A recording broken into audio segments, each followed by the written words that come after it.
जय हिंद दोस्तों, आप सबको इंडिया में जान पर स्वागत है। दोस्तों, आज हम पाकिस्तान एयरफोर्स की बात करेंगे। आप सबको पता होगा अब प्रेजेंट टाइम में पाकिस्तान चीन की फाइटर एयरक्राफ्ट के ऊपर ज़्यादा डिपेंड कर रहा है ताकि वो कैसे भारत को आने वाले टाइम में जंग की मैदान में इंडियन एयरफोर्स को हराएगा या फिर हमारा राफेल, सुखोई 30 MKI, तेजस फाइटर एयरक्राफ्ट का मुकाबला करेगा। अब अगर आप पाकिस्तान के एयरफोर्स को देखोगे, अगर हम F-16 को साइड कर देते हैं तो J-17 ब्लॉक 3 और जो पाकिस्तान को J-10C जेट मिला है उसके भरोसे ही पाकिस्तान के एयरफोर्स एक तरीके से आप कह सकते हो टिका हुआ है। लेकिन अब जो रिपोर्ट आ रहा है वो पाकिस्तान के लिए बिल्कुल भी एक तरीके से आप कह सकते हो अच्छा नहीं है, क्योंकि J-17 को लेकर अब पाकिस्तान के एयरफोर्स बहुत ज़्यादा प्रॉब्लम फेस कर रहा है। पाकिस्तान को जिस हिसाब से उम्मीद था कि चाइना और रसिया पाकिस्तान के एयरफोर्स को मजबूत बनाने में मदद करेंगे, वो अब पाकिस्तान को ऐसा होने में बहुत मुश्किल हो रहा है, क्योंकि J-17 ब्लॉक 3 में बहुत सारा इशू आ रहा है।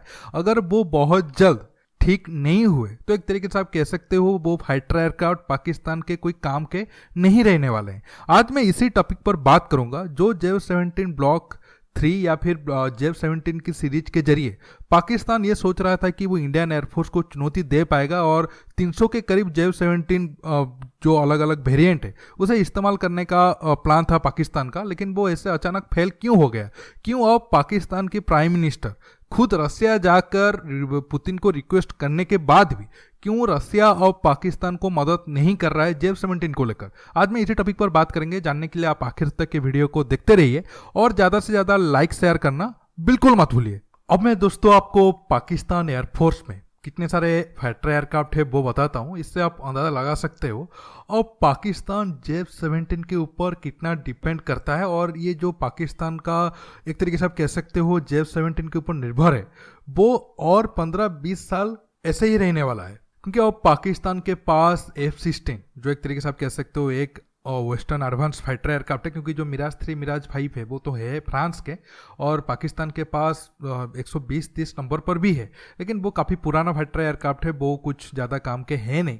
F-16 तकरीबन पाकिस्तान के पास 75 है, लेकिन जो ब्लॉक 52 स्टैंडर्ड के हैं वो पाकिस्तान के पास 15 के ऊपर है और वो आने वाले 5-10 साल में रिटायर्ड हो जाएंगे। इसके बाद पाकिस्तान बिल्कुल 100% J-17 के ऊपर डिपेंड करेगा। हालांकि पाकिस्तान को ये प्रॉब्लम पहले से पता चल गया था, अगर पाकिस्तान सिर्फ J-17 के ऊपर डिपेंड करेगा तो वो आगे जाकर इंडिया के खिलाफ कभी भी जंग में जीत नहीं पाएगा। इसी वजह से पाकिस्तान बहुत कोशिश किया F-16 को वो खरीदे अमेरिका से या फिर जो कोई मुस्लिम कंट्री है मिडिल ईस्ट में, उनसे वो लीज पर ले उनका पुराना सेकेंड हैंड F-16 को। जैसे कि इराक को ऑफर दिया था पाकिस्तान ने कि तुम्हारा जो सेकेंड हैंड F-16 ने मुझे दे दो और हमसे नया J-17 ले लो, लेकिन इराक तो राजी था, लेकिन अमेरिका ने अलाउ नहीं किया। इसके बाद पाकिस्तान को मजबूर होकर जाकर J-10C जेट जो चीन का है, अब तो कोई जिसे नहीं खरीदता है, उसे 36 नंबर पर खरीदना पड़ा।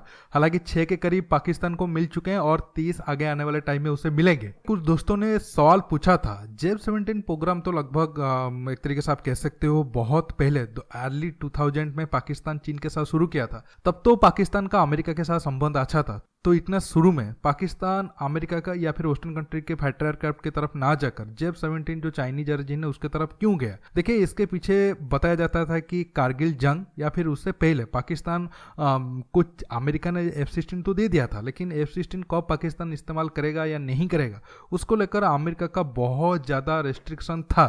इसी वजह से पाकिस्तान कभी खुलकर F-16 को मन मुताबिक यूज नहीं कर पाया और इस प्रॉब्लम से उभरने के लिए पाकिस्तान चीन के साथ J-17 प्रोग्राम में गया, लेकिन बहुत ज़्यादा प्रॉब्लम फेस करना पड़ रहा है। अब मैं आपको एक एक करके बता रहा हूँ। हालांकि पहली बार ऐसा नहीं है कि न्यूज़ आपके सामने आ रहा है, लेकिन ये पाकिस्तान के लिए बिल्कुल भी एक तरीके से आप कह सकते हो अच्छा न्यूज़ नहीं है, लेकिन हमारे लिए बहुत अच्छा न्यूज़ है। अगर आप पाकिस्तान की J-17 की लिस्ट देखोगे, पाकिस्तान के पास जो J-17 ब्लॉक 1 है और ब्लॉक 2 है वो कोई काम के ज़्यादा है नहीं। 120 के करीब ब्लॉक 1 ब्लॉक 2 है। ब्लॉक 3 के ऊपर पाकिस्तान ज़्यादा डिपेंड करता है, वो 50 के करीब पाकिस्तान के एयरफोर्स में शामिल है और आने वाले टाइम में ब्लॉक 4 भी शामिल हो सकता है। लेकिन प्रॉब्लम क्या हुआ कि ये फाइटर एयरक्राफ्ट पाकिस्तान के एयरफोर्स में शामिल होने के कुछ साल के बाद ही उसमें कई सारे प्रॉब्लम दिखना शुरू हो गया, क्योंकि चाइना का जो क्वालिटी है आप सब जानते हो। हालांकि पाकिस्तान ने बहुत ज़्यादा कोशिश किया था शुरू में, जो एवियोनिक्स वगैरह लगेंगे वो वेस्टर्न कंट्री के लगेंगे, लेकिन चीन ने राजी नहीं हुआ, इसलिए पाकिस्तान को मजबूरी में आकर चाइनीज क्वालिटी के एवियोनिक्स उसमें लगाना पड़ा। वो भी इशू हो रहा है।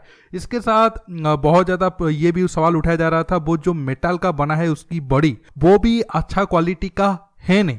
इसी वजह से बहुत सारे J-17 में क्रैक वगैरह देखने को मिल रहा है। और खबर ऐसा भी था कि कुछ एयरबेस में पाकिस्तान ने J-17 को ग्राउंडेड करने में भी मजबूर हुआ था। लेकिन अब सबसे बड़ा प्रॉब्लम इंजन को लेकर आ रहा है। आप सब जानते हो J-17 में जो इंजन लगा है वो रसियन है। रसिया का RD-93 इंजन उसमें लगा हुआ है। जो हमारा MiG-29 RD-33 है उसको मॉडिफाई करके RD-93 बनाया गया था। और पाकिस्तान भाया चीन होते हुए रसिया से डील करता था, क्योंकि आप सब जानते हो 2008 तक रसिया कोई भी डिफेंस इक्विपमेंट पाकिस्तान के साथ सेल नहीं करता था। 2008 में जब अमेरिका की तरफ भारत गया तो जो बयान लगाया था रसिया ने हटा दिया और कुछ उनके बीच डिफेंस डील हुआ था।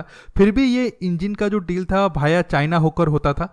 लेकिन बाद में चाइना को भी रसिया ने RD-93 का जो सपोर्ट देना था, नया इंजन हो या स्पेयर पार्ट देना हो, उसमें वो सही टाइम में नहीं दे पाया। उसके पीछे दो कारण था। एक तो था कि जो अब रसिया यूक्रेन जंग चल रहा है ये करंट इशू है।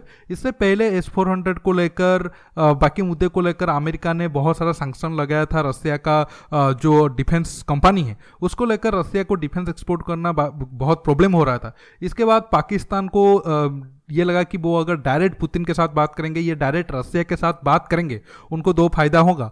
एक तो वो भारत के खिलाफ रसिया को उनके साथ ले आएंगे और डिफेंस डील करेंगे इंजन से लेकर, और भी सुखोई 35 भी खरीदने की बात आ रहा था। लेकिन वो भी काम नहीं आया। आप सबको पता होगा जिस दिन रसिया यूक्रेन जंग शुरू हुई थी उसी दिन इमरान खान रसिया विजिट पे गए थे और वहाँ पर वो ये इंजन को लेकर सवाल भी उठाए थे या फिर बात रखा था कि रसिया बहुत सारे नया इंजन के पार्ट और नया इंजन सप्लाई करे पाकिस्तान को, ताकि J-17 अब जो ग्राउंडेड है उनको स्पेयर पार्ट की जरूरत है वो ठीक हो पाए और आगे आने वाले टाइम में जो और J-17 ब्लॉक 3 वगैरह आएंगे उनको इंजन मिल पाए। क्योंकि अब खबर ये है कि जो रिजर्व इंजन था, नया इंजन था, उसको पाकिस्तान ने स्पेयर पार्ट के लिए इस्तेमाल कर दिया है और पाकिस्तान को नया इंजन की ज़रूरत है, साथ में और भी स्पेयर पार्ट की ज़रूरत है, लेकिन वो नहीं हो पा रहा है। एक तरीके से आप कह सकते हो रसिया ने अच्छा काम किया है और इस जंग में भारत ने जिस हिसाब से रसिया की इकोनॉमिक सपोर्ट दिया है, अब भारत तो खुलकर रसिया के ऊपर दबाव डाल सकता है। शायद आगे जाकर प्रॉब्लम सॉल्व हो जाए, यूक्रेन जंग खत्म हो जाए और सप्लाई चेन को लेकर कोई इशू ना हो। फिर भी भारत अगर दबाव डालकर कुछ साल रसिया को मना सकता है कि नहीं आप चाइना को या फिर पाकिस्तान को डायरेक्ट इंजन ना दो या फिर उसमें डिले करो, ये और अच्छा बात होगा। हालांकि देखना होगा भारत ऐसा करता है कि नहीं। आपको ये वीडियो कैसा लगा नीचे कमेंट बॉक्स में कमेंट करके बताइए। आप ये वीडियो को लाइक शेयर करने के साथ साथ मेरे चैनल को सब्सक्राइब करिए और सब्सक्राइब बटन के पास जो बेल आइकन है उसे प्रेस करिए ताकि आगे आप मेरे आने वाले वीडियो को मिस ना कर सके। दोस्तों रुकता हूँ, बहुत जल्द और एक नया टॉपिक के साथ मिलूंगा। नमस्कार, जय हिंद।